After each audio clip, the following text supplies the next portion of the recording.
Assalamualaikum warahmatullahi wabarakatuh. Kami dari kelompok 10 ingin mempresentasikan hasil PBL tentang kajian komprehensif atas implementasi PSHK pada perusahaan PT Smartfren Telkom Tbk. Anggota dari kelompok 10 yaitu yang pertama ada Abizar Septowandra Algifari, lalu Muhammad Rizky Saputra, dan Salsabila Diasafa. Materi pertama akan disampaikan oleh Salsabila Safa, dipersilakan. Baik, berikut ada profil singkat perusahaan. Nama perusahaan PT Smartfren Telkom Tbk, jenis perseroan terbatas publik, simbol saham IDX Friend, industri telekomunikasi, didirikan pada tanggal 2 Desember 2002 sebagai PT Mobile 8 Telkom Tbk dan 12 April 2012 sebagai PT Smartfren Telkom Tbk. Kantor pusatnya berada di Jalan Haji Agus Salim 45 Menteng, Jakarta, Indonesia. Pemiliknya Global Mediacom dari tahun 2002 hingga 2009 dan Sinarmas dari tahun 2019 hingga sekarang. Situs web www.smartfriend.com, induknya Sinarmas Communication and Technology dari tahun 2015 sampai sekarang. Layanan pelanggannya ada di 02150100000.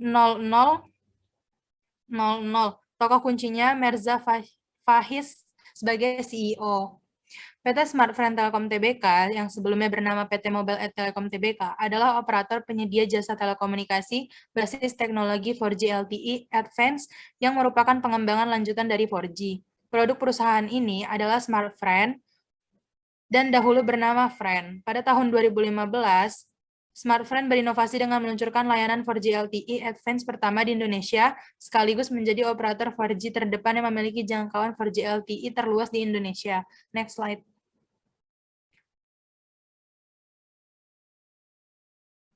Produk yang dikeluarkan oleh Smartfren antara lain kartu perdana Unlimited, kartu perdana kuota nonstop, kartu perdana 4G kuota, kartu perdana Bosku, kartu perdana Bali United, kartu perdana Erafone, dan lain-lain. Pendapatan PT Smartfren Telkom Tbk pada tahun 2019 mencapai 6,987 triliun rupiah. Next slide. Baik, selanjutnya ada overview kinerja keuangan.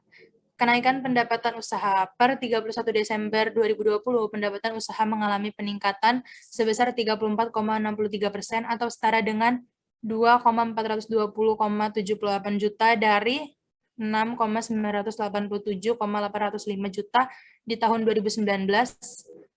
Peningkatan tersebut terutama didorong oleh peningkatan dari pendapatan data yang berasal dari pelanggan retail maupun korporasi. Next slide.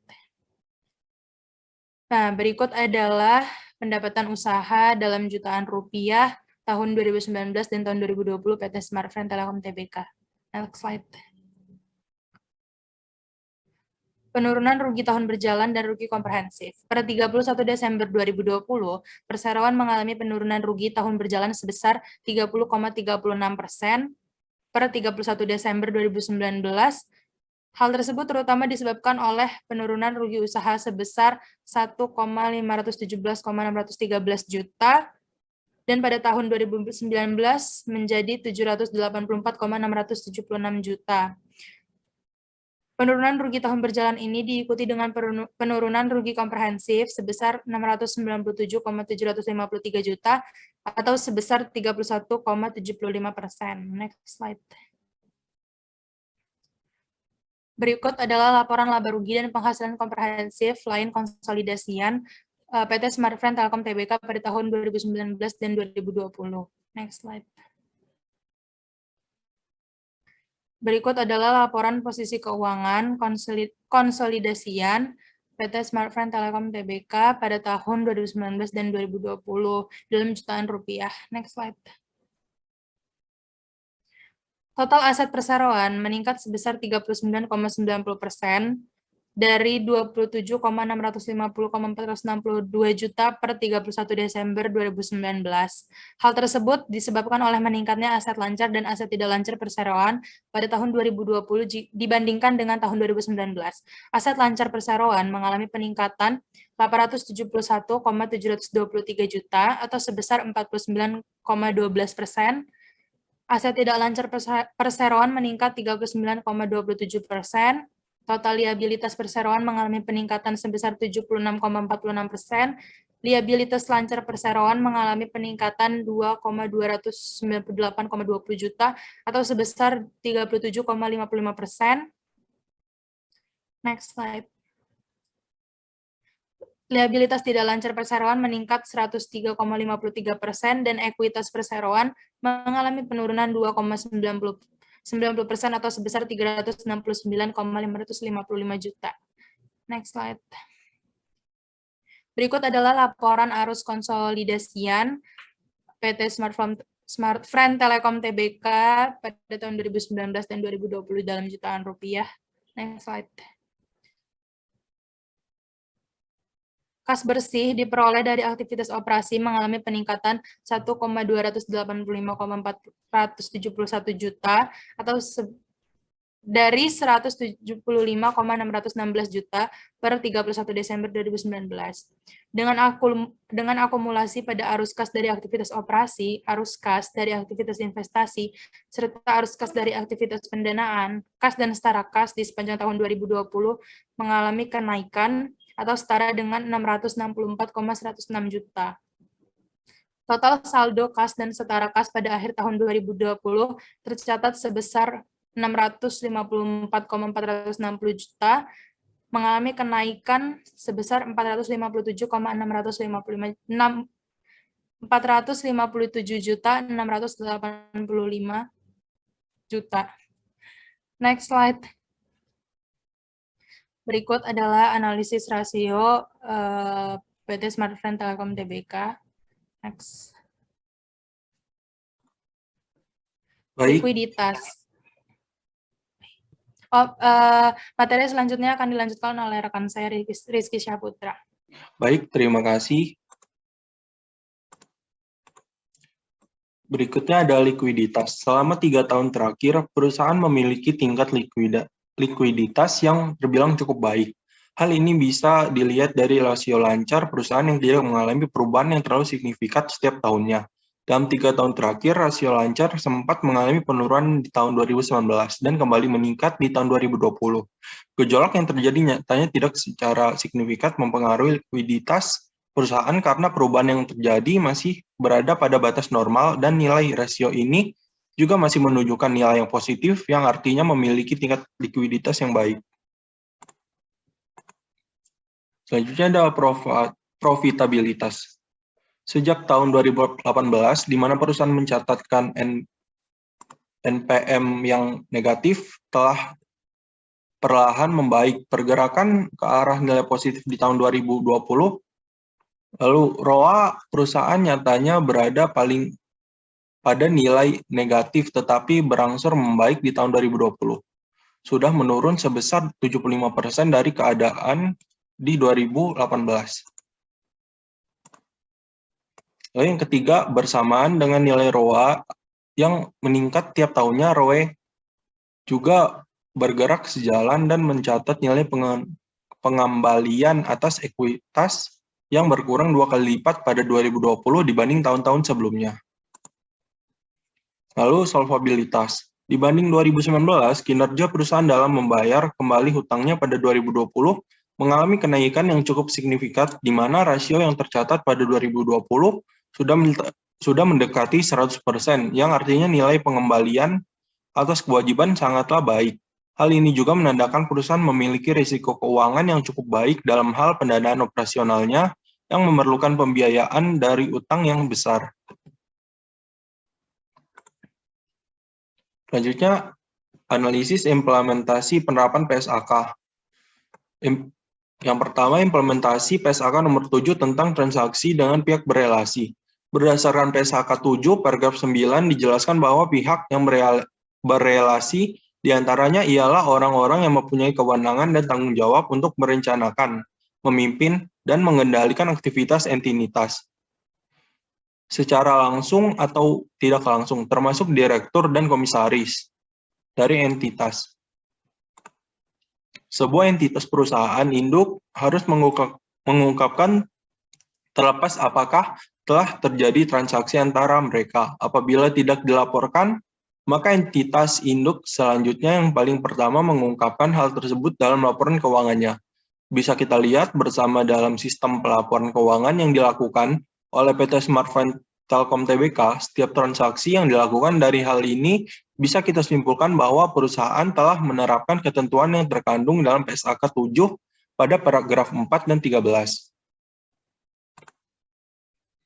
Berikut adalah pelaporan piutang dari pihak berelasi dalam laporan posisi keuangan PT Smartfren Tbk.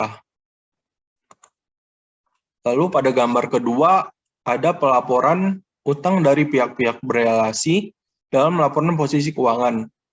Lalu pada gambar ketiga rincian laporan kas dan setara kas pihak berelasi. Lalu pada gambar keempat ada laporan rincian piutang usaha dari pihak berelasi. Pada gambar kelima ada rincian laporan piutang lain-lain dari pihak-pihak berelasi. Lalu pada gambar keenam ada rincian laporan utang usaha dari pihak berelasi. Lalu pada gambar ketujuh ada rincian laporan utang lain-lain dari pihak berelasi. Pada gambar ke-8 ada pengungkapan transaksi pendapatan usaha terhadap pihak-pihak berelasi. Pada gambar 9 ada pendapatan lain-lain terhadap pihak berelasi. Dari pengungkapan tersebut bisa kita simpulkan bahwa terjadi peningkatan dalam setiap nilai akun terkait mulai dari kas hingga utang lain-lain, serta juga terjadi peningkatan pendapatan terhadap pihak yang berelasi pada 2020 dibanding 2019. Pendapatan yang meningkat juga tidak lepas dari naiknya nilai transaksi penjualan barang atau jasa pada setiap pihak berelasi. Secara keseluruhan, meskipun beberapa pihak berelasi juga ada yang mengalami penurunan nilai jual barang dan jasa. Lalu pada gambar 10, rincian laporan beban usaha dari pihak berelasi. Berdasarkan pengungkapan di atas, PT Smartfren Telkom Tbk mencatat transaksi pembelian jasa dan sewa dengan pihak berelasi sebagaimana dirinci dalam beban usaha perusahaan tersebut. Nilai ini juga mengalami sedikit peningkatan terutama dengan adanya transaksi bersama PT Eka Mas Republik. Adapun secara persentase dengan nilai beban usaha keseluruhan nilai transaksi pihak berelasi di tahun 2020 mengalami penurunan dengan 0,22% dari tahun sebelumnya, yaitu 2019 sebesar 0,24%. Materi selanjutnya akan disampaikan oleh rekan saya. Dipersilakan. Ya, selanjutnya adalah implementasi PSAK nomor 8 tentang peristiwa setelah periode pelaporan. Sesuai dengan PSAK nomor 8 pada paragraf 3, dijelaskan bahwa peristiwa setelah pelaporan adalah peristiwa yang terjadi antara akhir periode pelaporan dan tanggal laporan keuangan diotorisasi untuk terbit, baik peristiwa yang menguntungkan maupun tidak. Peristiwa ini juga dibedakan menjadi dua jenis, yaitu yang pertama adalah peristiwa yang memberikan bukti atas adanya kondisi pada akhir periode pelaporan, dan yang kedua, peristiwa yang mengindikasikan timbulnya kondisi setelah periode pelaporan. Dalam laporan keuangan PT Smartfren Telkom Tbk, dijelaskan bahwa terdapat 3 peristiwa yang terjadi setelah periode pelaporan dilakukan, yang terkait dengan utang, pinjaman, dan rapat umum pemegang saham luar biasa. Bisa next slide? Pada utang pinjaman, pada bulan Februari 2021, perusahaan telah melakukan penarikan fasilitas pinjaman sebesar 7.610,990.000 US dollar dari fasilitas pembelian yang diberikan oleh Cisco Sistem Kapital Asia yang sebagai pihak ketiga. Lalu pada bulan yang sama, Smartel, entitas anak perusahaan Smartfren Telecom, telah melakukan penarikan pinjaman dari fasilitas kredit pembelian pas 4 China Development Bank sebesar RMB 28.739.780. Next slide. Terkait pengakuan atas pinjaman yang mengakibatkan adanya kondisi pada akhir setelah periode pelaporan ini juga, perusahaan telah menjelaskan secara rinci pada catatan 20, yang mana tanggal 21 Juni 2020 sebelumnya, PT Smartfren Telecom, Smartel, entitas anak menandatangani perjanjian fasilitas kredit pembelian pas 4 sebesar RMB 1.580.000.000, di mana Smartfren sebagai peminjam, CDB sebagai pemberi pinjaman, Ranger dan agen, dan PT Bank Mandiri sebagai agen sekuritas. Lalu selanjutnya ialah rapat umum pemegang saham luar biasa. Pada tanggal 2 Maret 2021, perusahaan telah menyelenggarakan RUPS luar biasa yang berdasarkan surat keterangan nomor 07/2021, tanggal 2 Maret 2021 yang dikeluarkan oleh Berta Suryati Ilham Halim, notaris di Kota Jakarta Pusat, yang mana telah menyetujui rencana pelaksanaan penambahan modal perusahaan dengan memberikan hak memesan efek terlebih dahulu kepada para pemegang saham dan menyetujui untuk mengubah ketentuan pasal 4 ayat 2 anggaran dasar perusahaan yang berkaitan dengan peningkatan modal ditempatkan dan modal di store perusahaan sehubungan dengan pelaksanaan PMHMETD ini. Next slide. Terdapat 2 poin. Yang pertama ialah pengeluaran penerbitan sebanyak-banyaknya 7 miliar saham seri C dengan nilai nominal Rp100 sehubungan dengan pelaksanaan HMETD. Dan yang kedua ialah pengeluaran dan penerbitan sebanyak-banyaknya sebesar 91.990.000.000 saham seri C dengan nilai nominal Rp100 sehubungan dengan pelaksanaan waran yang melekat pada saham hasil pelaksanaan HMETD. Next slide. Selanjutnya ialah implementasi PSAK nomor 18 tentang akuntansi dan pelaporan program manfaat Purnakarya. Sesuai dengan PSAK nomor 18, pada paragraf 8, PT Smart Friend Telecom mengadopsi program imbalan pasti yang merupakan program manfaat Purnakarya yang jumlah dibayarkan sebagai manfaat Purnakarya ditentukan dengan mengacu pada suatu formula yang biasanya didasarkan pada penghasilan karyawan dan atau masa kerja. Penghitungan yang digunakan ialah metode Projected Unit Credit. Asumsi lainnya terkait imbalan tersebut diungkapkan dalam catatan 35 pada laporan keuangan dan mencakup tingkat kenaikan gaji dan tingkat diskonto yang ditentukan dengan mengacu pada imbal hasil pasar atas bunga obligasi pemerintah dalam mata uang yang sama dengan mata uang pembayaran imbalan dan memiliki jangka waktu mendekati estimasi jangka waktu liabilitas imbalan kerja jangka panjang.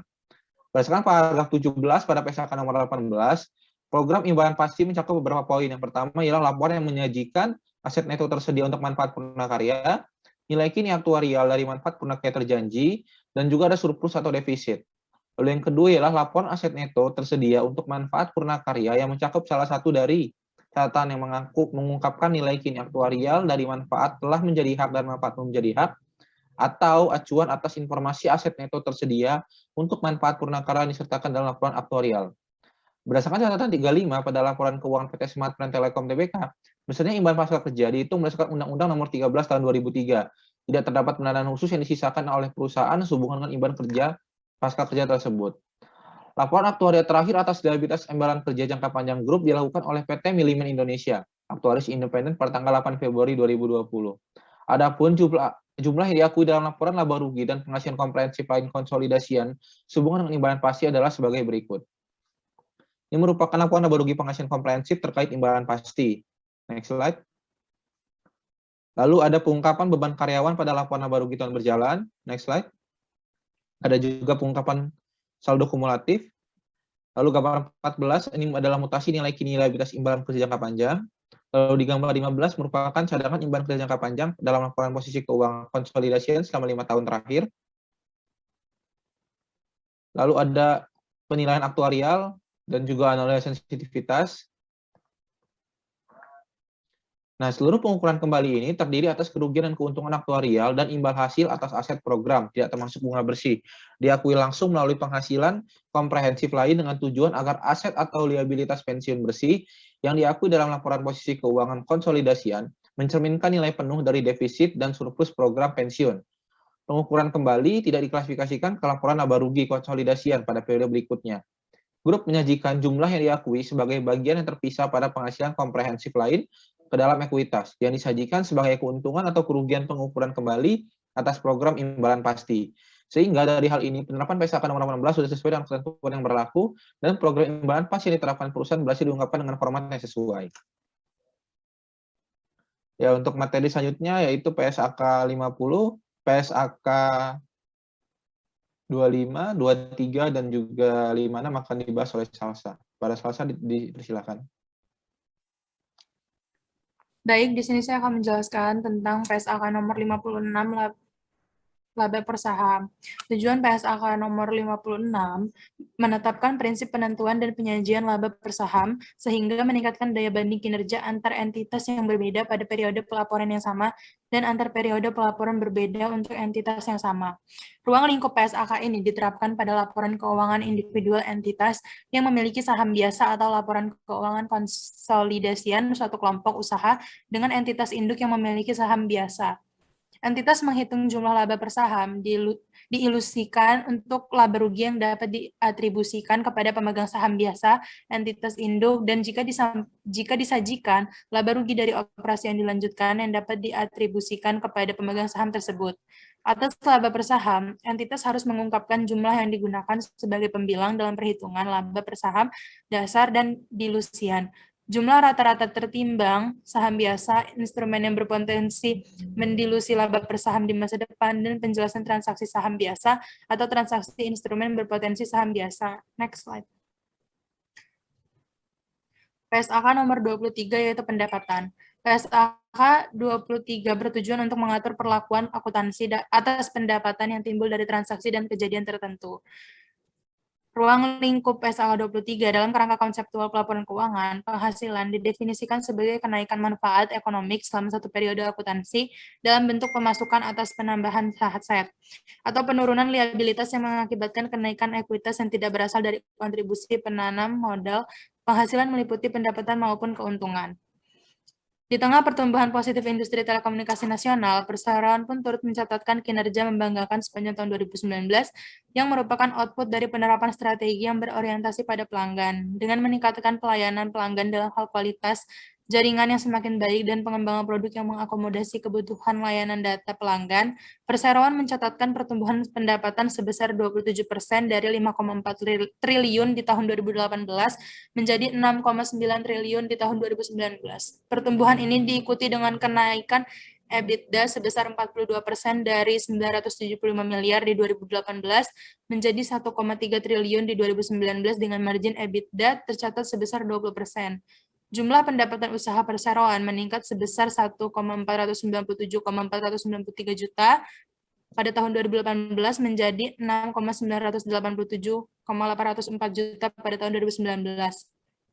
Peningkatan tersebut terutama berasal dari kenaikan pendapatan layanan data sebesar 1,374,300 juta dari 5,232,271 juta di tahun 2018 yang menjadi 6,606,571 juta di tahun 2019. Next slide. Berikut adalah catatan analisis laporan keuangan PSAK 23. Next slide. PSAK nomor 25, kebijakan akuntansi, perubahan estimasi, dan kesalahan. PSAK 25 bertujuan untuk mengatur kriteria dalam pemilihan dan perubahan kebijakan akuntansi bersama dengan perlakuan akuntansi dan pengungkapan atas perubahan kebijakan akuntansi, perubahan estimasi akuntansi, dan koreksi kesalahan apabila terdapat perubahan estimasi akuntansi yang mengakibatkan perubahan aset dan liabilitas atau terkait dengan suatu pos ekuitas, maka perubahan itu diakui secara prospektif dalam laba rugi. Ruang lingkup PSAK ini diterapkan dalam pemilihan dan penerapan kebijakan akuntansi, perubahan estimasi akuntansi, dan koreksi kesalahan periode sebelumnya. Ketika suatu PSAK secara spesifik berlaku untuk suatu transaksi, peristiwa atau kondisi lain kebijakan akuntansi yang diterapkan untuk pos itu menggunakan PSAK tersebut. Entitas mengubah suatu kebijakan akuntansi hanya jika perubahan tersebut disyaratkan oleh suatu PSAK atau menghasilkan laporan keuangan yang memberikan informasi yang andal atau lebih relevan. Implementasi PSAK nomor 25, kebijakan akuntansi yang diterapkan dalam penyusunan laporan keuangan konsolidasian untuk tahun yang berakhir 31 Desember 2020 adalah konsisten dengan kebijakan akuntansi yang diterapkan dalam penyusunan laporan keuangan konsolidasian untuk tahun terakhir 31 Desember 2019, kecuali untuk penerapan PSAK nomor 71, PSAK nomor 72, dan PSAK nomor 73 yang efektif diterapkan sejak 1 Januari 2020, sebagaimana diungkapkan dalam catatan 49 atau atas laporan keuangan konsolidasian. Next. Manajemen berkeyakinan bahwa pengungkapan berikut telah mencakup ikhtisar estimasi, pertimbangan, dan asumsi signifikan yang dibuat oleh manajemen yang berdampak terhadap jumlah-jumlah yang dilaporkan serta pengungkapan dalam laporan keuangan konsolidasian. Klasifikasi aset keuangan dan liabilitas keuangan. Grup menentukan klasifikasi aset dan liabilitas tertentu sebagai aset keuangan dan liabilitas keuangan dengan menilai apakah aset dan liabilitas tersebut memenuhi kriteria yang ditetapkan. Yang kedua, ada cadangan kerugian penurunan nilai aset keuangan. Pada setiap tanggal laporan posisi keuangan, grup menilai apakah risiko kredit atas instrumen keuangan telah meningkat secara signifikan sejak pengakuan awal. Suatu evaluasi yang bertujuan untuk mengidentifikasi jumlah cadangan kerugian yang harus dibentuk dilakukan secara berkala pada setiap periode pelaporan. Oleh karena itu, saat dan besaran jumlah cadangan kerugian yang tercatat pada setiap periode dapat berbeda tergantung pada pertimbangan atas informasi yang tersedia atau berlaku pada saat itu. Next. Kemudian ada PSAK nomor 5, yaitu segmen operasi. Prinsip utama dari PSAK 5, entitas harus mengungkapkan informasi yang memungkinkan pengguna laporan keuangan untuk mengevaluasi sifat dan dampak keuangan dari aktivitas bisnis yang mana entitas terlibat dalam lingkungan ekonomik di mana entitas beroperasi. Ambang batas kuantitatif yang salah satunya harus dipenuhi yaitu pendapatan yang dilaporkan segmen adalah 10% atau lebih dari gabungan pendapatan internal dan eksternal dari seluruh segmen operasi. Jumlah absolut dari laba rugi yang dilaporkan dari segmen adalah 10% atau lebih dari jumlah yang lebih besar dari jumlah absolut atau memiliki aset 10% atau lebih dari gabungan aset seluruh segmen operasi. Ruang lingkup PSAK ini diterapkan atas laporan keuangan entitas dan laporan keuangan konsolidasian kelompok usaha dengan entitas induk yang instrumen utang atau ekuitasnya diperdagangkan di pasar publik. Segmen operasi adalah suatu komponen dari entitas yang terlibat dalam aktivitas bisnis yang mana memperoleh pendapatan dan menimbulkan beban. Hasil operasinya dikaji ulang secara reguler oleh pengambilan keputusan operasional dan tersedia informasi keuangan yang dapat dipisahkan. PT Smart Telekom Tbk melakukan identifikasi segmen operasi berdasarkan laporan internal tentang komponen grup yang dianalisis secara berkala oleh pengambilan keputusan operasional dalam rangka mengalokasikan sumber daya berdasarkan segmen dan menilai prestasi mereka. Informasi segmen disusun sesuai dengan kebijakan akuntansi yang dianut dalam penyusunan dan penyajian laporan keuangan konsolidasian. Sekian, selanjutnya akan dilanjutkan oleh rekan saya. Selanjutnya ialah implementasi PSAK nomor 50 tentang instrumen keuangan penyajian. Sesuai dengan paragraf 2, tujuan PSAK 50 adalah menetapkan prinsip penyajian instrumen keuangan sebagai liabilitas atau ekuitas dan saling hapus aset keuangan dan liabilitas keuangan. Adapun pada paragraf 4 dijelaskan ruang lingkup dari penerapan PSAK 50 adalah meliputi seluruh entitas untuk seluruh jenis instrumen keuangan kecuali kepentingan di entitas anak, entitas asosiasi atau ventura bersama. Yang kedua ada hak dan kewajiban pemberi kerja berdasarkan program imbalan kerja diatur dalam PSAK 25, kontrak asuransi, instrumen keuangan termasuk dalam lingkup kontrak asuransi karena mengandung fitur partisipasi tidak mengikat. Lalu yang terakhir adalah instrumen keuangan, kontrak, dan kewajiban dalam transaksi pembayaran berdasarkan PSAK 53. Pernyataan ini juga diterapkan pada kontrak pembelian atau penjualan item dan keuangan yang dapat diselesaikan secara neto dengan kas atau instrumen keuangan lain atau dengan pertukaran instrumen keuangan. Dalam hal ini, PT Smart Telekom menjelaskan terkait pengakuan atas penyajian instrumen keuangan sebagai liabilitas atau ekuitas dan saling hapus aset keuangan dan liabilitas keuangan perusahaan pada catatan 1F terkait instrumen keuangan pada CLK. Dan perusahaan menjelaskan aset keuangan dan liabilitas keuangan saling hapus dan nilai bersihnya disajikan dalam laporan posisi keuangan konsolidasian. Jika dan hanya jika grup saat ini memiliki hak yang berkekuatan hukum untuk melakukan saling hapus atas jumlah yang telah diakui tersebut dan berniat untuk menyelesaikan secara neto atau untuk merealisasikan aset dan menyelesaikan liabilitasnya secara simultan. Selain itu, pada tanggal 31 Desember 2019 dan 2018, grup memiliki instrumen keuangan dalam kategori pinjaman yang diberikan oleh piutang, liabilitas keuangan yang diukur pada nilai wajar melalui laba rugi, dan liabilitas lain-lain. Oleh karena itu, kebijakan akuntansi terkait dengan instrumen keuangan dalam kategori aset keuangan yang diukur pada nilai wajar melalui laba rugi, investasi dimiliki hingga jatuh tempo dan aset keuangan tersedia untuk dijual tidak diungkapkan. Berdasarkan penjelasan tersebut, juga tidak ditemukan adanya komponen instrumen keuangan majemuk baik pada bagian liabilitas dan ekuitas perusahaan. Dari hal ini, PT Smart Telekom telah menerapkan PSAK 50 dengan cukup baik, pada periode 2019 dan 2020. Adapun terkait penerapannya di tahun 2020 sudah digantikan dengan PSAK 71 dan secara efektif terhitung sejak Januari 2020. Baik, saya ingin melanjutkan presentasi sebelumnya. Adapun sebelum 1 Januari 2020, grup mengklasifikasikan liabilitas keuangan sesuai dengan PSAK nomor 55, instrumen keuangan, pengakuan dan pengukuran. Liabilitas keuangan diklasifikasikan menjadi liabilitas yang diukur pada nilai wajar melalui laba rugi dan liabilitas keuangan lain-lain. Liabilitas keuangan lain-lain diukur pada biaya perolehan diamortisasi. Dalam catatan 3, grup menentukan klasifikasi aset dan liabilitas tertentu sebagai aset keuangan dan liabilitas keuangan dengan pertimbangan apakah aset dan liabilitas tersebut memenuhi definisi yang ditetapkan dalam PSAK 55. Dengan demikian, aset keuangan dan liabilitas keuangan dicatat sesuai dengan kebijakan akuntansi perusahaan, seperti yang diungkapkan dalam catatan 2F. Next slide. Perusahaan juga menyajikan pengukuran nilai wajar aset dan liabilitas tertentu perusahaan pada catatan 24 sebagai berikut. Di sini bisa terlihat bahwa ada pencaratan dan pengakuan terkait nilai wajar aset. Nilai wajar instrumen keuangan yang diperdagangkan di pasar aktif adalah berdasarkan kuotasi harga pasar pada tanggal pelaporan. Kuotasi harga pasar yang digunakan untuk aset keuangan yang dimiliki oleh grup adalah harga penawaran terkini. Instrumen keuangan ini termasuk dalam hierarki level 1.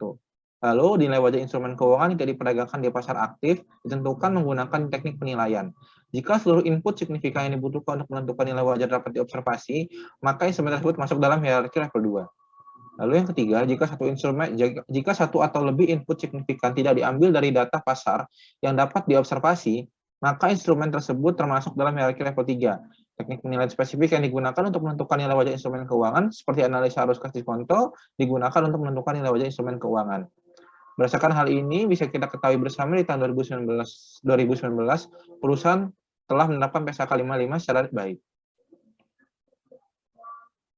Lalu, selanjutnya ialah implementasi PSAK nomor 71. PSAK ini merupakan, next slide, PSAK 71 sendiri merupakan PSAK pengganti dari PSAK 50 dan juga 55 terkait instrumen keuangan, di mana dijelaskan bahwa tujuan dari pernyataan ini untuk menetapkan prinsip untuk pelaporan keuangan atas aset keuangan dan liabilitas keuangan yang akan menyajikan informasi yang relevan dan berguna bagi pengguna laporan keuangan untuk melakukan penilaian terhadap jumlah waktu dan ketidakpastian arus kas di masa depan entitas. Adapun klasifikasi dan pengukuran yang dilakukan dalam pernyataan ini dijelaskan dalam bab 4 PSAK 71 dan secara singkat sebagai berikut. Klasifikasi dan pengukuran instrumen keuangan kini tidak lagi berdasarkan intensi manajemen untuk menjual atau memiliki instrumen keuangan hingga jatuh tempo. Yang kedua, jika aset keuangan merupakan instrumen utang sederhana dan tujuan modal bisnis entitas adalah untuk mendapatkan arus kas kontraktual, aset keuangan tersebut diukur pada biaya perolehan diamortisasi. Sebaliknya, jika aset keuangan dimiliki dengan tujuan modal bisnis untuk memperoleh arus kas kontraktual untuk diperdagangkan, aset keuangan tersebut diukur pada nilai wajar dan disajikan dalam laporan posisi keuangan. Sedangkan informasi biaya perolehan diamortisasi disajikan dalam laporan laba rugi.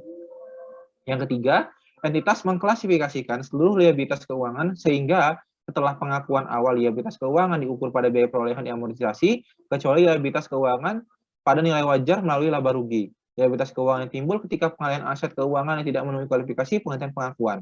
Kontak jaminan keuangan, komitmen untuk menyediakan pinjaman dengan suku bunga di bawah pasar, dan imbal kontingensi yang diakui oleh pihak pengakuisisi dalam kombinasi bisnis.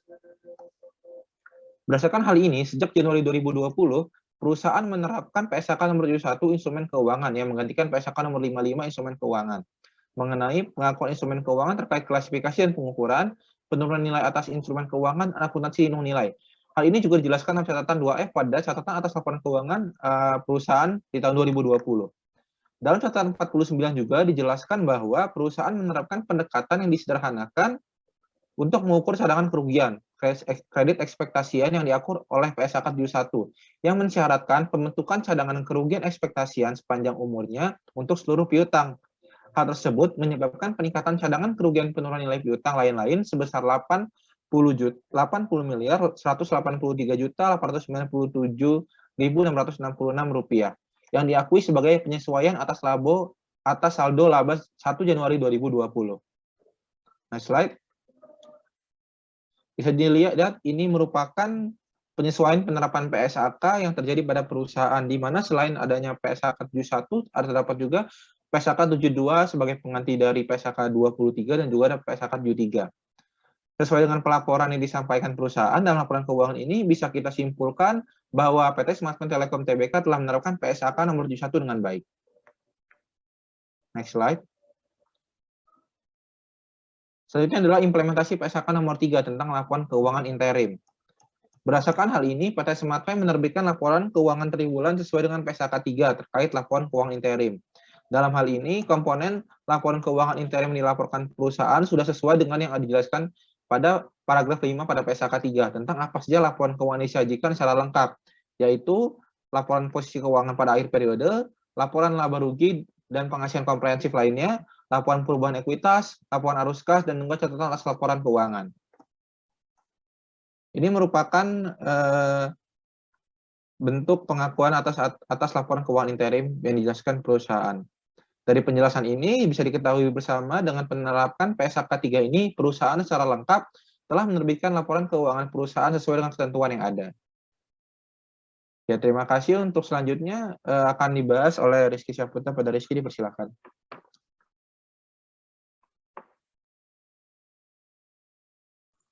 Baik, masuk ke PSAK 34 yaitu kontrak konstruksi. Kontrak konstruksi adalah kontrak yang dinegosiasi secara khusus untuk kontribusi suatu aset atau suatu kombinasi aset yang berhubungan erat satu sama lain atau saling tergantung dalam hal rancangan, teknologi, dan fungsi atau tujuan pokok penggunaan. Pengukuran kontrak konstruksi. Pendapatan kontrak diukur pada nilai wajar dari imbalan yang diterima atau akan diterima. Pengukuran pendapatan kontrak dipenuhi oleh beragam ketidakpastian yang bergantung pada hasil dari peristiwa di masa depan. Pengakuan kontrak konstruksi. Kontrak konstruksi dapat diestimasi secara andal. Pendapatan kontrak dan biaya kontrak yang berhubungan dengan kontrak konstruksi diakui masing-masing sebagai pendapatan dan beban dengan memperhatikan tahap penyelesaian aktivitas kontrak pada tanggal akhir periode pelaporan. Kontrak konstruksi tidak dapat diestimasi secara andal. Pendapatan diakui hanya sebesar biaya yang telah terjadi sepanjang biaya tersebut diperkirakan dapat dipulihkan dan biaya kontrak diakui sebagai beban pada periode terjadinya. Catatan, jika kemungkinan total biaya kontrak melebihi total pendapatan kontrak, maka taksiran rugi segera diakui sebagai beban. Untuk implementasi PSAK 34, yaitu PT Smartfren tidak mengimplementasikan PSAK 34 karena natur dari operasi bisnis perusahaan tidak berhubungan dengan konstruksi, melainkan memberikan jasa, sehingga pendapatan yang diakui oleh perusahaan hanya pendapatan yang berhubungan dengan jasa yang diberikan kepada konsumen. PSAK selanjutnya, PSAK 24 yaitu imbalan kerja. PSAK ini merupakan seluruh bentuk imbalan yang diberikan entitas dalam pertukaran atau jasa yang diberikan oleh pekerja atau untuk terminasi kontrak kerja, mencakup imbalan kerja jangka pendek, imbalan pasca kerja, imbalan kerja jangka panjang, atau imbalan catat permanen dan pesangon. Pengakuan dan pengukurannya. Pertama, cuti berbayar. Entitas pengukuran biaya yang diperkirakan dari akumulasi sebagai jumlah tambahan yang diperkirakan akan dibayar oleh entitas akibat hak yang belum digunakan. Lalu, program bagi laba atau bonus. Entitas mengakui biaya yang diperkirakan atas pembayaran bagi laba dan bonus. Entitas memiliki kewajiban hukum atas pembayaran beban tersebut akibat peristiwa masa lalu, dan kewajiban terhadap tersebut dapat diestimasi secara andal. Lalu ada pesangon. Entitas mengakui liabilitas dan beban pesangon pada tanggal yang lebih awal. Jika pesangon merupakan sebuah peningkatan pada imbalan pasca kerja, maka entitas menerapkan persyaratan imbalan pasca kerja. Untuk implementasi PSAK nomor 24, yaitu besarnya imbalan pasca kerja dihitung berdasarkan Undang-Undang nomor 13 tahun 2003, yaitu tidak terdapat pendanaan khusus yang disisihkan oleh perusahaan sehubungan dengan imbalan pasca kerja tersebut. Laporan aktuaria tersebut atas liabilitas imbalan kerja jangka panjang grup. dilakukan oleh PT Milaman Indonesia, aktuaris independen pada tanggal 8 Februari 2021. Berikut adalah jumlah-jumlah yang diakui dalam laporan laba rugi dan penghasilan komprehensif. Masuk ke PSAK 30 yaitu sewa. PSAK 30 mengklasifikasikan sewa menjadi dua macam, yaitu sewa pembiayaan dan sewa operasi. Untuk pengakuan dan pengukuran sewa, pada awal pembiayaan, LSE mengakui sewa sebagai aset dan liabilitas. Pada pengukuran selanjutnya, pembayaran sewa minimum dipisahkan antara bagian yang merupakan beban keuangan dan pengurangan liabilitas. Lalu untuk sewa operasi, pembayaran sewa dalam sewa operasi akan diakui sebagai beban oleh LSE dengan dasar garis lurus selama masa sewa. Implementasi pada PSAK 30, yaitu PT Smart Friend sudah tidak menerapkan PSAK 30 pada laporan keuangan tahun 2020 karena PSAK tersebut digantikan oleh PSAK 73 sejak 1 Januari 2020 yang berdampak pada perubahan atas kebijakan akuntansi dan adanya penyesuaian terhadap jumlah yang telah diakui pada laporan keuangan. Untuk semua sewa kecuali sewa jangka pendek dan sewa aset bernilai rendah di luar yang subsewa yang sebelumnya diklasifikasikan sebagai sewa operasi. Berdasarkan penilaian manajemen First Media, tidak ada perbedaan signifikan antara PSAK 73 dan standar akuntansi sebelumnya. Berikut adalah aset sewa yang dimiliki perusahaan pada tanggal 31 Desember 2019.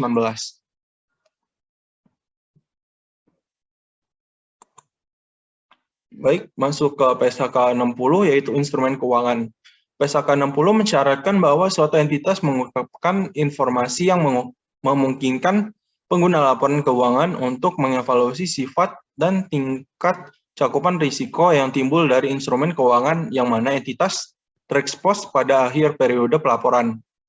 Prinsip dalam PSAK ini melengkapi prinsip pengakuan, pengukuran, dan penyajian aset dan liabilitas keuangan. Tujuannya yaitu untuk mengevaluasi signifikansi instrumen keuangan terhadap posisi dan kinerja keuangan entitas, sifat dan cakupan risiko yang timbul dari instrumen keuangan, dan bagaimana entitas mengelola risiko tersebut. Ruang lingkup diterapkan oleh seluruh entitas untuk seluruh jenis instrumen keuangan kecuali penyertaan pada entitas anak, entitas asosiasi atau ventura bersama, tetapi dalam beberapa kasus mengizinkan entitas untuk mencatatnya dengan menerapkan persyaratan. Lalu yang kedua ada hak dan kewajiban pemberi kerja diatur dalam PSAK 24, yaitu imbalan kerja. Lalu yang ketiga ada kontrak asuransi. Yang keempat ada instrumen kontrak dan kewajiban keuangan dalam transaksi pembayaran berbasis saham. Lalu yang kelima ada instrumen yang diisyaratkan untuk diklasifikasikan sebagai instrumen ekuitas. PSAK ini diterapkan pada instrumen keuangan yang diakui termasuk aset keuangan dan liabilitas keuangan, dan yang tidak diakui. Untuk implementasi PSAK nomor 60, yaitu Financial Instrument efektif 1 Januari 2020, Grup menerapkan PSAK nomor 71, instrumen keuangan yang menggantikan PSAK nomor 55, instrumen keuangan pengakuan dan pengukuran. Mengenai pengaturan instrumen keuangan terkait klasifikasi dan pengukuran, penurunan nilai atas instrumen keuangan dan akuntansi dilindungi nilai. Aset keuangan finansial aset sejak 1 Januari 2020 Grup mengklasifikasikan aset keuangan sesuai PSAK nomor 71, instrumen keuangan, sehingga setelah pengakuan awal diklasifikasikan sebagai aset keuangan diukur pada biaya perolehan diamortisasi.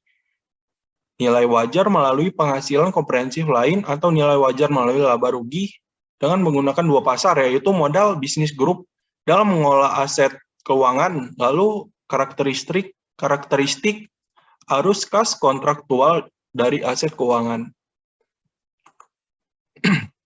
Masuk ke kesimpulan. Kesimpulannya yaitu dalam analisis yang kami lakukan terhadap penerapan PSAK yang dilakukan perusahaan terlihat bahwa PT Smart Friend Telkom Tbk telah menerapkan PSAK yang tersaji dengan cukup baik dengan beberapa PSAK yang tidak tersaji, seperti PSAK 34 karena ketidaksesuaian fungsi yang terdapat di dalamnya.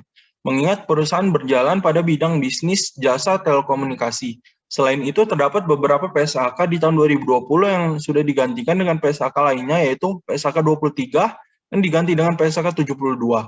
Lalu ada PSAK 50 dan PSAK 55 yang digantikan dengan PSAK 71. Oleh karenanya, kami merasa kepatuhan perusahaan dalam menerapkan PSAK di dalam laporan keuangan sudah cukup baik.